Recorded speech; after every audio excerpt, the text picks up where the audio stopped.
This is an explanation for the topic multiplication of 3 or 4 integers. So sometimes you see problems that look like this.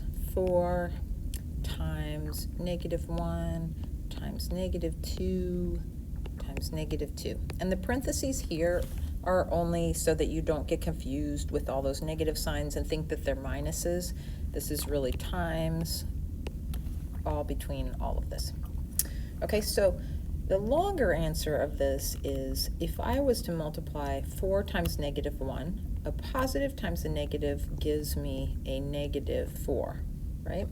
And then let's say I was going to multiply 4 then times -2, a negative times a negative gives me a positive. 4 times 2 is 8.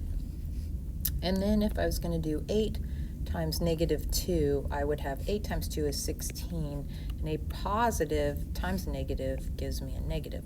So the answer to this would be -16, and you can do that. Just start with the first one, multiply it to the second one, and you get an answer. Multiply that to the third one, and you get an answer. And multiply that to the fourth one, and you get an answer. Okay, but another way to do this that maybe simplifies it a little bit is to not worry about the signs at first. So if I did 4 times negative, or let's not even talk about negatives. 4 times 1 is 4, times 2 is 8, times 2 is 16.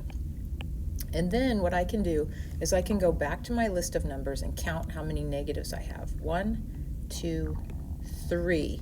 There are 3 negatives. If the number that you count is odd, then the end answer will be negative. If you count an even number of them, let's say we had counted 4 of them, or 6 of them, or 8 of them, then your end answer will be positive. And that's just watching. We saw that actually turn out when we did it step by step, one at a time. Let's do one more of these. Let's say I have -4 times -1 times -3. And I just want to go 4 times 1 is 4 times 3 is 12. So now I go back and count the negatives. 1, 2, 3, 3 negatives. That's an odd number of negatives, so it's going to be a negative answer. I feel like we should get one more example here.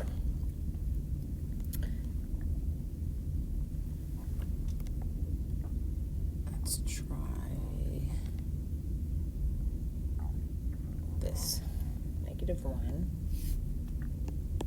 times 4 times 4 times -1, okay, equals. So we're going to do 1 times 4 is 4, and 4 times 4 is 16, and 16 times 1 is 16. So I go back and count the negatives. 1, 2. There are 2 negatives. That is an even number of negatives, and so I'm going to have a positive answer. We don't need to put a plus in front of a positive number. The answer is just positive. Hopefully that's helpful for you.